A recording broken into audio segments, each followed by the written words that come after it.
Tonight, there is still no official update from Austin police as to what led up to a major crash on Barton Springs Road that injured 11 people near a food truck on Friday night. But we are hearing from one of the victims. Fox 7 Austin's Amanda Ruiz joins us live near the crash scene in South Austin with his story. Amanda.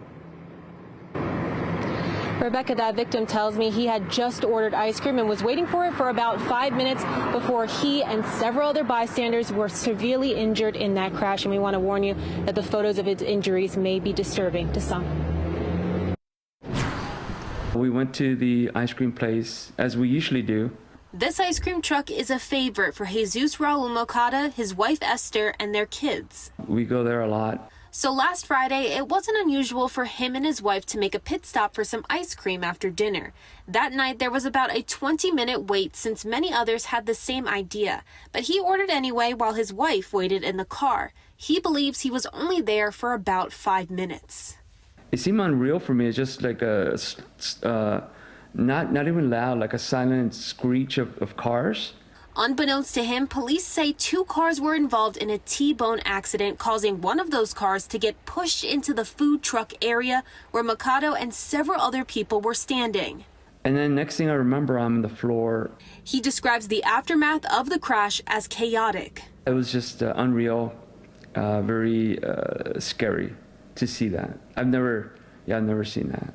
First thing I thought is, let me call my wife. My dad, I ran. When I got there, I didn't notice there were people lying down on the floor. So it was a little bit scary.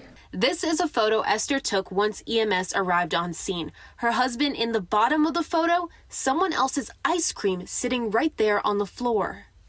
I went into shock, I didn't know how to do.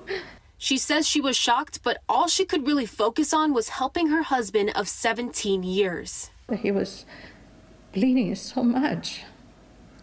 So trying to find paper towels, trying to find something to stop the bleeding.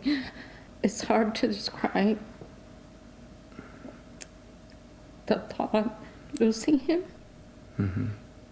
Mocado was taken to the hospital where he received 5 staples to the head.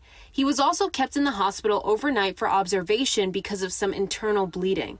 Right now, he says he still doesn't know what truly happened to him, and he wants answers. I would love to know what happened to me.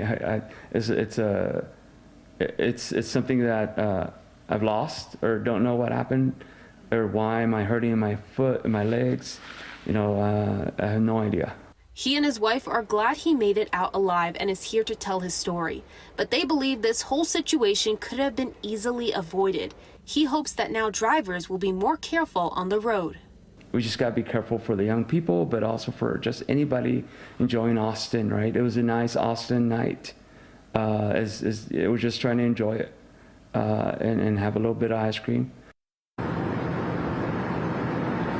Now, I just want to take this moment to show you this right here. If you take a look at this right here on the ground, it's actually paint that was left by law enforcement. Now, this paint right here and over to this side, this is where the car ended up in that car crash, and that's where it hit Mocado and also several other pedestrians. We reached out to APD to receive an update, but they just told us that this investigation is still ongoing.